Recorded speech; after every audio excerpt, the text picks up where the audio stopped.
Hello, ఒక్క మాట.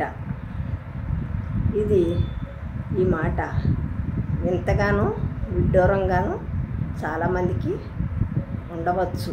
నేను చెప్పే మాట ఏమిటంటే, అమావాస్య వెళ్ళిన 3వ రోజు విధియ తదియలందు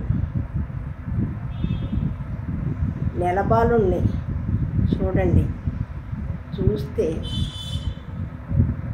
కొసలు ఉంటాయి కదా, అటు ఇటు నెలబారుడికి అంచులు ఎడం వైపు ఎక్కువగా ఉంటే ధాన్యం రేటు ఎక్కువగా ఉంటుంది అని అంటారు.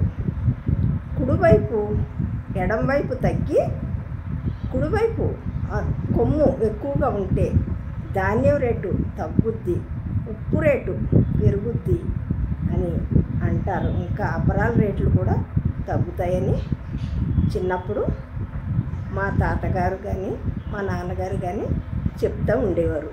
ఈ విషయం నా మనసులో అలా ఉండిపోయింది. కావాలంటే మీరు కూడా నెలబాలుని చూసి తెలుసుకోవచ్చు.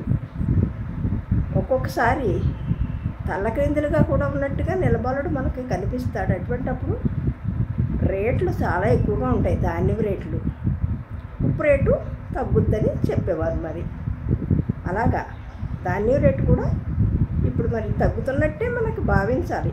ఎందుకంటే బియ్యం మోడీ గారు తక్కువ రేటుకి ఇస్తానంటున్నారు కదా, ఇది తగ్గినట్టే కదా మనం భావించుకోవాలి. ఇలా ప్రకృతి ద్వారా పెద్దలు మనకి ఎన్నో విషయాలు బోధించేవారు. అవన్నీ కాలక్రమేణా కనుమరుగైపోయి ఇప్పుడంతా టెక్నాలజీ మీద ఆధారపడిపోయారు. అప్పుడు తెలివితేటలో అప్పుడు నాలెడ్జే గొప్పదనేది నా అభిప్రాయం. ఒకసారి మీరు కూడా నెలబాలుని విధియ తదియలందు అమావాస్య తర్వాత చూడాలి.